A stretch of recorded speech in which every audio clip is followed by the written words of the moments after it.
কোকৰাঝাৰটো আমাৰ নামনি অসমৰ আৰু বড়োলেণ্ডৰ এটা হাৰ্ট টাউন হিচাপে আজি এটা এডুকেশ্যনেল হাব হ'বলৈ গৈ আছে আৰু আজি এই ঐতিহাসিক দিনত মেডিকেল কলেজত প্ৰথম বেচ ষ্টুডেণ্টসকলে আহি ইয়াত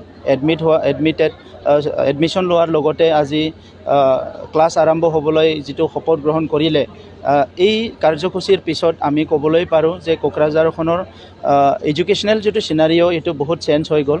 ইয়াত আমাৰ CIT আছে, ইঞ্জিনিয়াৰিং কলেজ আছে, আমাৰ ইউনিভাৰ্চিটি আছে আৰু কোকৰাঝাৰ যিটো গভৰ্ণমেণ্ট কলেজ সেইটো ইউনিভাৰ্চিটিলৈ আপগ্ৰেড হ'বলৈ গৈ আছে আৰু মেডিকেল কলেজ ইয়াত হৈছে ওচৰতে আৰু ইয়াত মানে নাৰ্ছিং কলেজ আৰম্ভ হ'ব।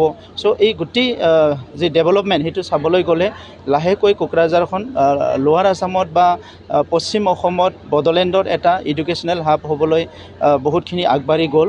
তো আজি এই বিশেষ দিনত মই অসমৰ মুখ্যমন্ত্ৰী ডাঙৰীয়াক আমাক ইমান ডাঙৰ গিফ্ট দিয়াৰ কাৰণে বড়োলেণ্ডবাসী ৰাইজক মই ধন্যবাদ জনাওঁ আৰু এই অঞ্চলৰ ছাত্ৰ ছাত্ৰীয়ে আজি নতুন এটা পৰিৱেশ পাব, নতুন এটা এনকাৰেজমেণ্ট উৎসাহ পাব কাৰণ ইয়াত যেতিয়া মেডিকেল কলেজত ক্লাছ হ'ব, ষ্টুডেণ্টসকলে ইয়াতে পঢ়িবলৈ আহিব, ইঞ্জিনিয়াৰিং কলেজত যেতিয়া পঢ়িবলৈ আহিছে, আমাৰ এই অঞ্চলৰ ছাত্ৰ ছাত্ৰীসকলে যিসকলে আগতে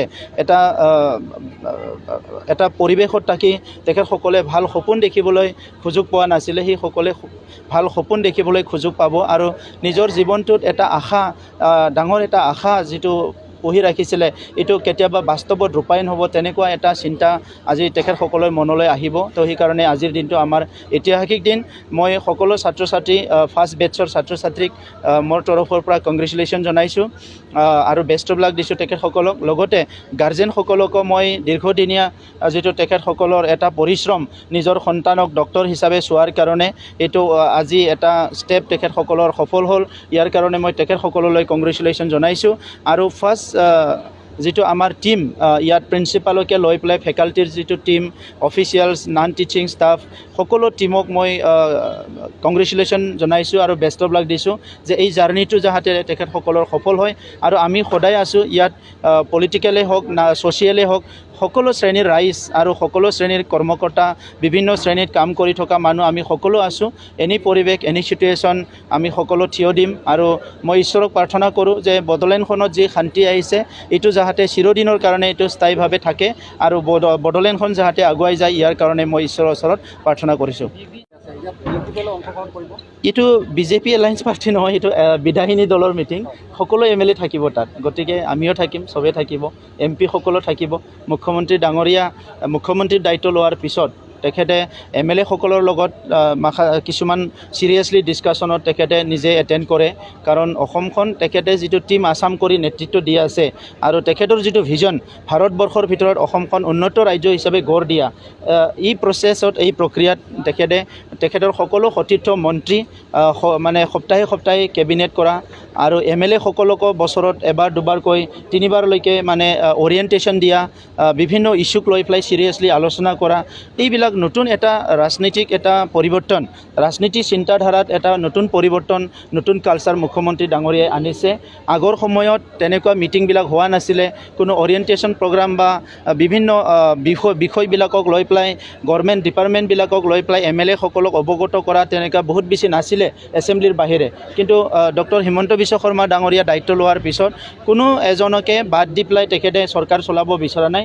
আজি দেখিবলৈ পাইছোঁ তেখেতৰ মন্ত্ৰী বিধায়ক অকল নহয়, আজি DC কনফাৰেন্স হয়, SP কনফাৰেন্স হয়, চাৰ্কল অফিচাৰবিলাকক লৈ পেলাই তেখেতে কনফাৰেন্স কৰে, বিভিন্ন স্তৰৰ বিভিন্ন লেভেলৰ বিষয়াসকলক লৈ, ষ্টাফসকলক লৈ কনফাৰেন্স কৰে, যাতে তেখেতৰ যিটো ভিজন আৰু অসমখনৰ যিটো ৰাইজৰ এটা এক্সপেক্টেশ্যন, অসমখন আগুৱাই যাব লাগে, এই অসমৰ ৰাইজৰ আকাংক্ষাটো পূৰণ কৰিবলৈ তেখেতে সকলো দিশৰ পৰা নেতৃত্ব দি আছে। আৰু ইয়াৰে তিনিচুকীয়াত অহাকালি বিধায়িনী দলৰ এটা মিটিং হ'ব লেজিছলেচাৰ পাৰ্টিৰ আৰু তাত সকলো MLA মন্ত্ৰী আৰু লগতে MP সকলো উপস্থিত।